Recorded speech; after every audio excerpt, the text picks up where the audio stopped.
આઝાદી બાદ પ્રથમવાર થયેલી ચૂંટણી વખતે અસ્તિત્વમાં આવેલી બેઠક એટલે સુરત લોકસભા બેઠક. દક્ષિણ ગુજરાતનું આર્થિક રીતે ધમધમતું શહેર એટલે સુરત. સુરતની જેટલી બોલી વખણાય છે એટલી પણ ખાણીપીણી અહીંયાની પ્રખ્યાત છે. નમસ્કાર, આપ જોઈ રહ્યા છો સંદેશ ન્યૂઝ અને આપની સાથે હું રિપોર્ટર ગાડીવાળી એટલે કે ભાવિની ડબકર અને આજે પહોંચી ગઈ છું સુરત લોકસભા બેઠક પર, જ્યાંથી ભાજપના ઉમેદવાર એવા મુકેશ દલાલ સાથે વાતચીત કરવી છે. સુરતની સુરત કેટલી બદલાઈ છે અને હજુ પણ કેટલી બદલવા માંગે છે એ તેમની પાસેથી જાણીએ. ચલો મુલાકાત કરીએ, વાતચીત કરી મુકેશ દલાલ સાથે. વાત આજે સુરતની કરી રહ્યા છે, સુરત લોકસભા બેઠકની, જે ગુજરાતની 26 બેઠકોમાંથી સૌથી સેફ સીટ માનવામાં આવે છે. અને આ વખતે આ બેઠક ઉપરથી ઉમેદવાર તરીકે ભારતીય જનતા પાર્ટી મુકેશ દલાલને મેદાને ઉતાર્યા છે. મુલાકાત કરી મુકેશ દલાલ સાથે વાતચીત કરીએ. શું છે શહેરની સમસ્યાઓ, અત્યાર સુધીમાં કયા કામ થયા છે, કયા નથી થયા, હીરા ઉદ્યોગ જે પડી ભાંગ્યો છે અને ઉપર લાવવા માટે કયા પ્રયત્નો થઈ રહ્યા છે. ચલો એમની પાસેથી જ જાણીએ. મુકેશભાઈ, સંદેશ ન્યૂઝની સવારી આજે તમારી લોકસભા બેઠક પર પહોંચી છે. સૌથી પહેલા તો દર્શના જરદોસ આ બેઠક પરથી ચૂંટણી લડી રહ્યા હતા, સાંસદ હતા. હવે એમનું પત્તું કાપીને મુકેશ દલાલને મેદાને ઉતારવામાં આવ્યા છે.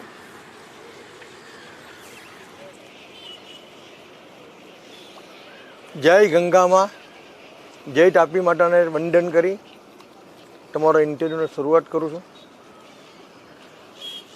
પક્ષ સમય અનુસાર નિર્ણય કરતા હોય છે, સમય અનુસાર કાર્યકર્તાઓને જવાબદારી મળતી હોય છે.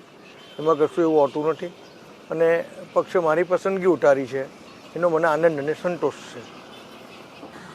પક્ષે તમારી પસંદગી ઉતારી, મેદાને તમે ઉતર્યા જ છો, તમને આનંદ પણ છે. પણ સુરતની જનતા જે ખોબલે ખોબલે મત આપવા માટે હંમેશા જાણીતી છે, તો આ વખતે મુકેશભાઈને પણ એટલા મત આપશે? હા, સુરતની જનતા કે દેશની જનતા માત્ર મુકેશ દલાલનો ચહેરો જોઈને મત નથી આપતી હોતી. તે મત આપે છે શ્રી નરેન્દ્રભાઈ મોદીના નામ અને કામને જોઈને, સનાતન ધર્મને રક્ષાને કાર્ય આપે છે અને ભારતીય જનતા પાર્ટીના કમળના સિમ્બોલને જોઈને મત આપતી હોય છે. મુકેશ દલાલ એ એક માત્ર એક વ્યક્તિ છે, એને જોઈને મતો મળતા હોય છે.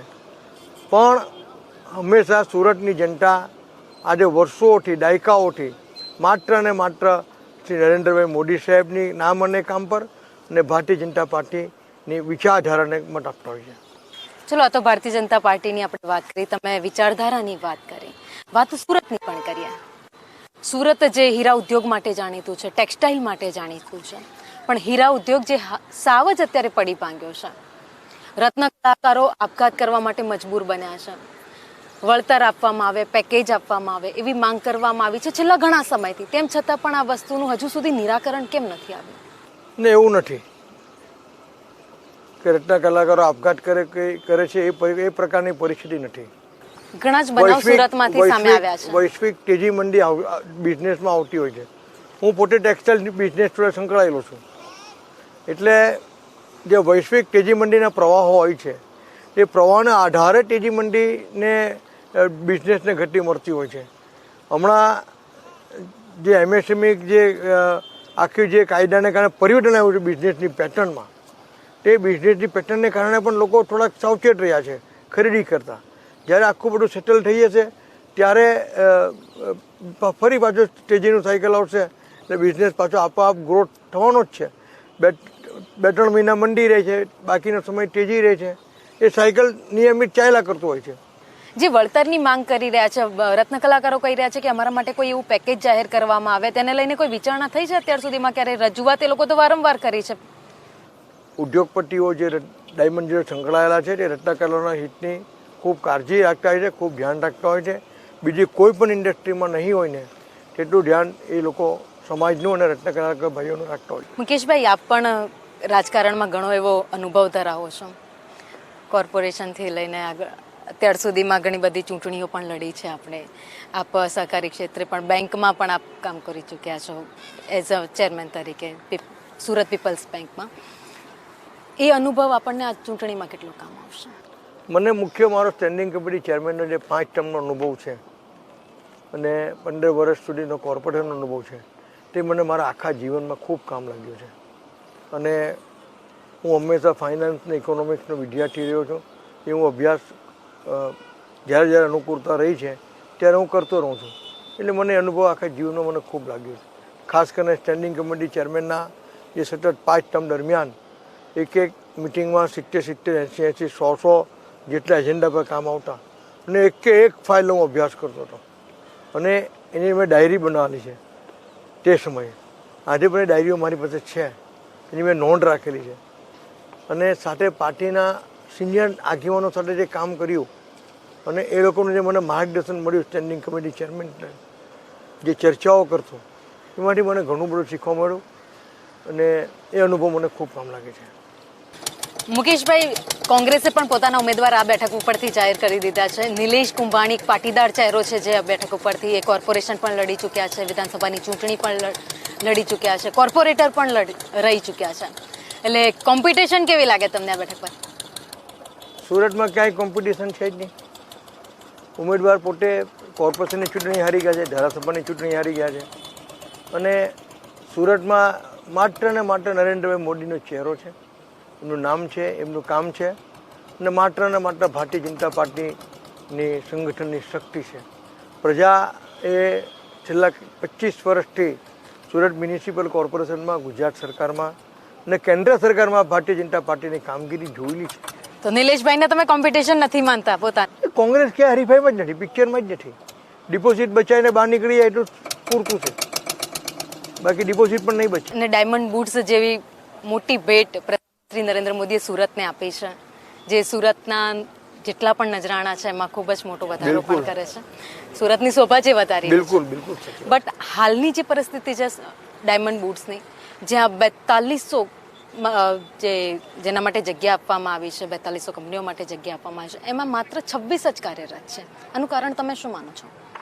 જો હંમેશા ઇન્ડસ્ટ્રીયાલિસ્ટ છે ને તે આગળનું વિઝન, આગળની યોજના બનાવીને કરતો હોય છે. દરેકના બિઝનેસ સેટઅપ મુંબઈમાં હોય, ફોરેનમાં હોય, બીજા શહેરોમાં હોય.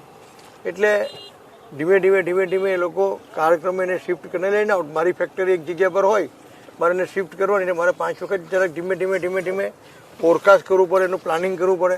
એ રીતે થતું હોય છે, એ સ્વાભાવિક પ્રક્રિયા છે ચેન્જની. સુરતની આપણે જ્યારે વાત કરી રહ્યા છીએ મુકેશભાઈ, તો સુરતમાં BRTS પણ ચાલે છે, મેટ્રો પણ ચાલે છે. પણ મેટ્રોના કારણે ઘણી બધી જગ્યાએ વેપારીઓને મોટો ફટકો પડ્યો છે, કારણ કે ઘણી બધી જગ્યાએ દુકાનો તોડવામાં આવી છે.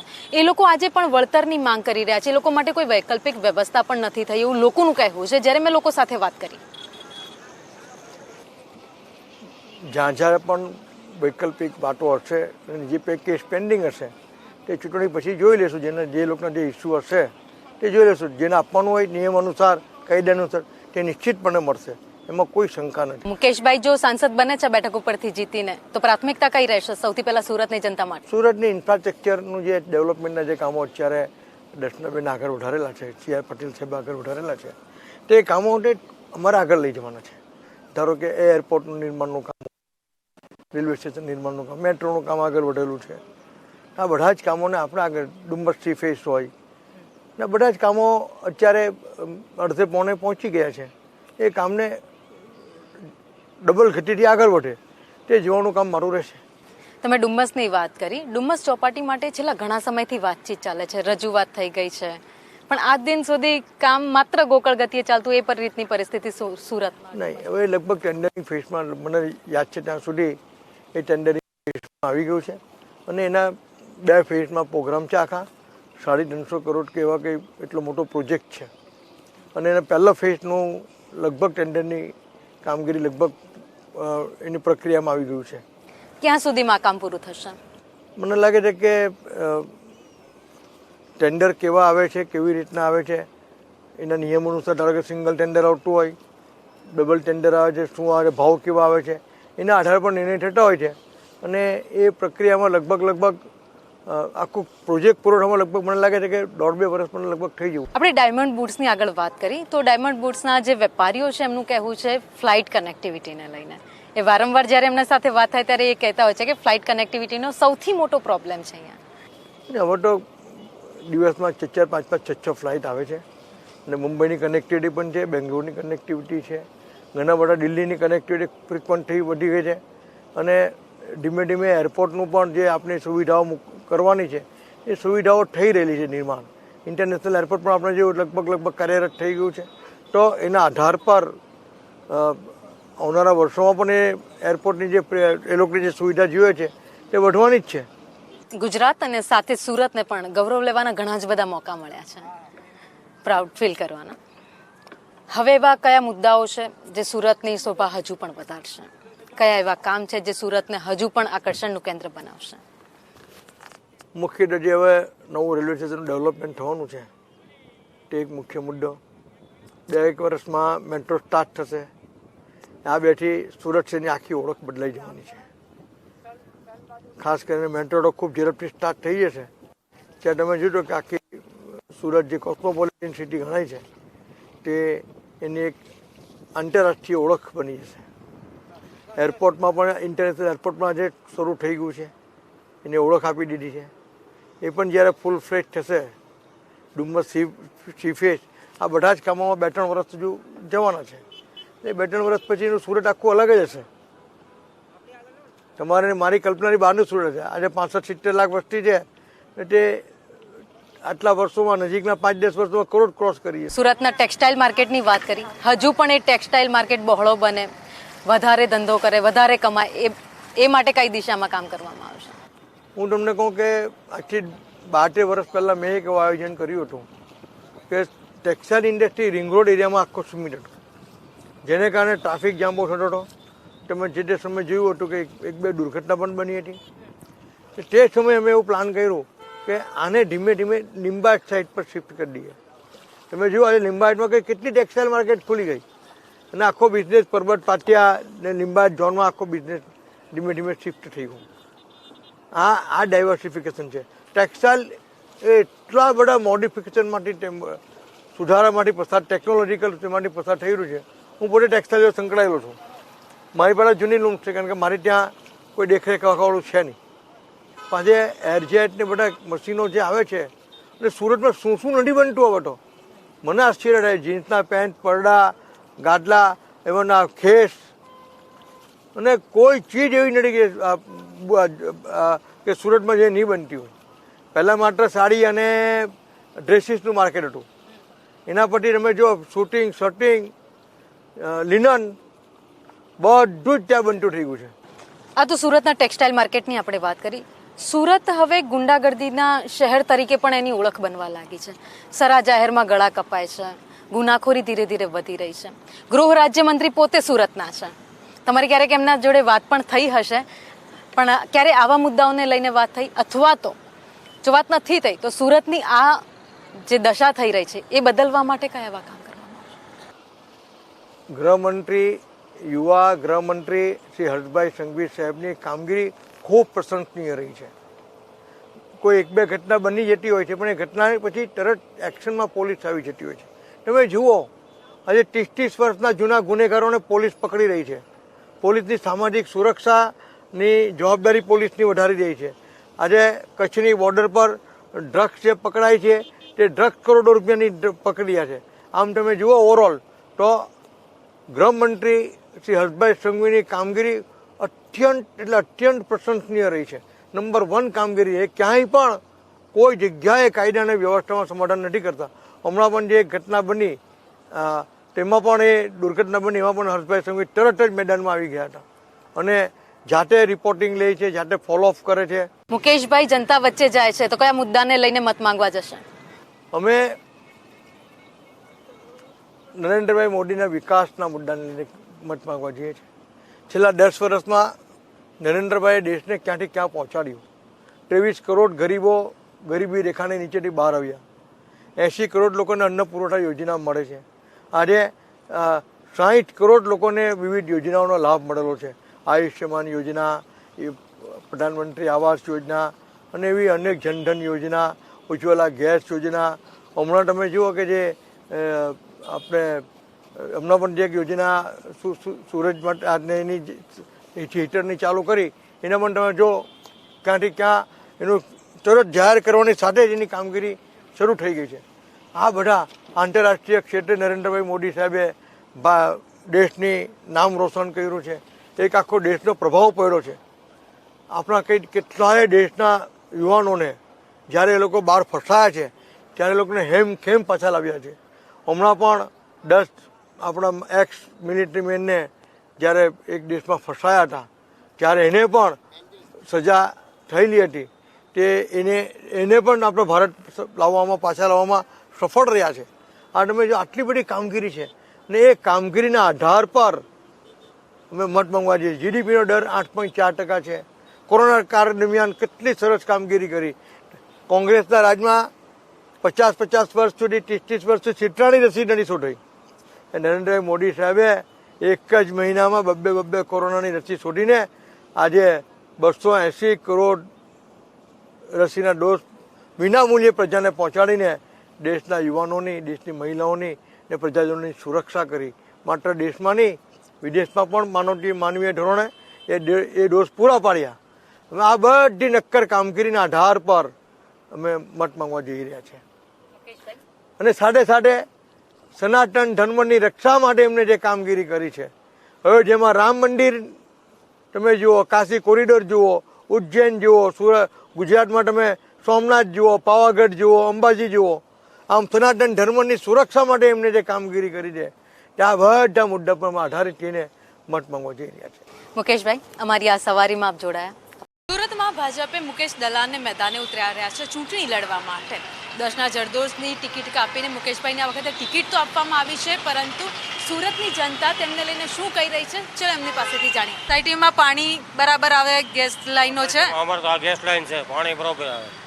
તમે સરકારી સુવિધાઓ મળી છે, લીધી છે? સુવિધા અમુક લીધી છે, અમુક બાકી છે. હા, મા કાર્ડ યોજના ઉપયોગ કર્યો છે? મા કાર્ડ નીકળ્યો જે આવ્યું છે, નવું આવ્યું. કેવું લાગે તમને કે સરકાર બરાબર કામ કરે છે કે નથી? સરકાર રેડી કામ કરે. હા, કયું કામ તમને ગમ્યું? આ રેલવેનું છે, આ BRT નું બધું કામ ગમે છે. હા, भाजप काम करेगा, वो नहीं काम करेगा. कौन नहीं करेगा?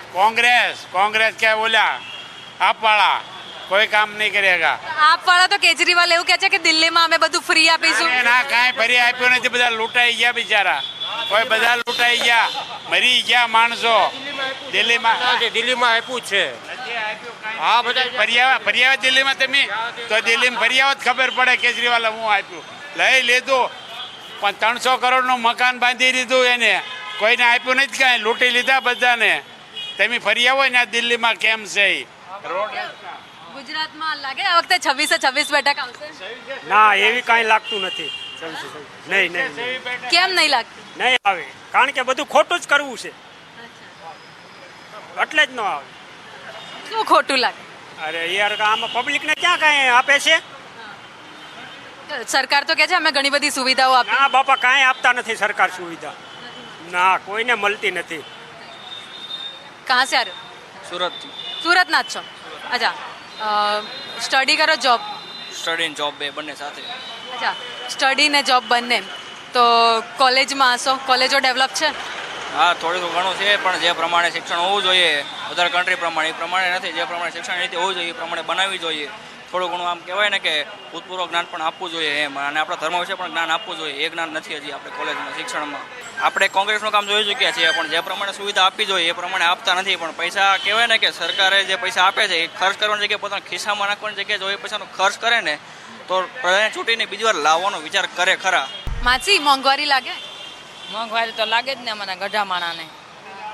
આ કારુને 1 કલાક તો ઊભા છે અને બસ તો આવતી ને થાકી ન જાય ગઢા માણા તો પછી BRTS નહીં આવતી સમયસર? આ જો કારું ના ઊભા 1 કલાક તા ગઢા માણા. તો એવું લાગે કે અને ધંધો બહુ ઝાઝો ન હોય, ઘરની મિલકત ન હોય, ઘરના ધંધા ન હોય એને લાગે ને મોંઘવારી. હે, ઘરના ધંધા હોય, ઘરની બે બધી હોય, કેપેસિટી હોય એને ન લાગે. એમ હોય બીજા હોય એને તો લાગે જ તે. તમે અત્યારે તમને શું હોય તો આ ફોર્મ ભર્યા હોય એ બધાને લાગી જવા જોઈએ. મારું તો એમ કહેવાનું છે, આ ફોર્મ ભર્યા ને આવાસમાં એ બધાને લાગી જવું જોઈએ. એમ હોય ને, બધા નાના માણસો હોય એટલે તો ફોર્મ ભર્યા હોય, પૈસા ન હોય તો એ ગમે ત્યાંથી કરીને તમને 20,000 ભર્યા હોય તો એ લાગી તો જવું જોઈએ ને. એટલે અમારી અરજી છે, બીજું કાંઈ નહીં.